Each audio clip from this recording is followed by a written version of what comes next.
This video presents a high-level role categories model and examples of roles involved in delivery or execution work. The purpose of this content is to provide a conceptual framework for discussing roles and responsibilities, a common area of confusion and frustration for organizations working to clarify expectations for staff, particularly in a delivery environment. To briefly describe the proposed model, at the top we have customers who benefit from the products or services provided by the organization. Next, we have users who use the organization's capabilities to provide products and services to customers. However, some users might support internal organizational functions. This model assumes some users may also be customers.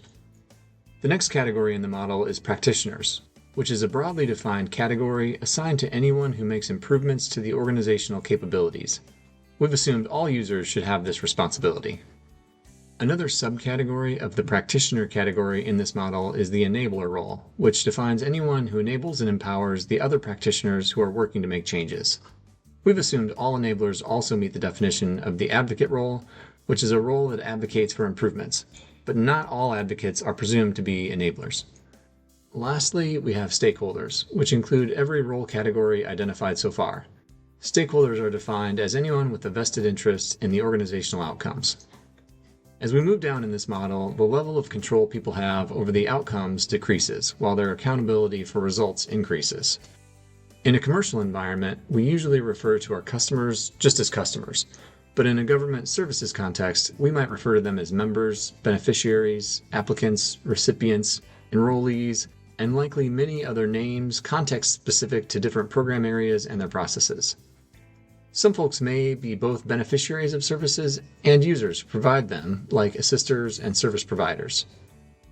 Many users perform internal functions necessary to support ongoing operations like customer support staff, data analysts, communication and training staff, HR staff, finance staff, etc. While the practitioner category overlaps with every other category in the model, some roles only fit into this category, like business analysts, designers, CX/UX staff, software engineers, quality assurance, and user acceptance testers. Roles falling into the enabler subcategory of practitioner may include, but are not limited to, policy staff, architects, delivery leads, project managers, product managers, scrum masters, and coaches. Advocate category roles that may not be considered enablers are often higher-level leadership roles like directors and executive leaders. When it comes to stakeholder roles not already listed, in a government environment, this would include legislators, the governor's office, advocacy groups, community partners, and taxpayers in general. In a corporate environment, this might include the board of directors and shareholders. Hopefully you find this model helpful to bring simplicity and clarity to your organization's roles and responsibilities conversations.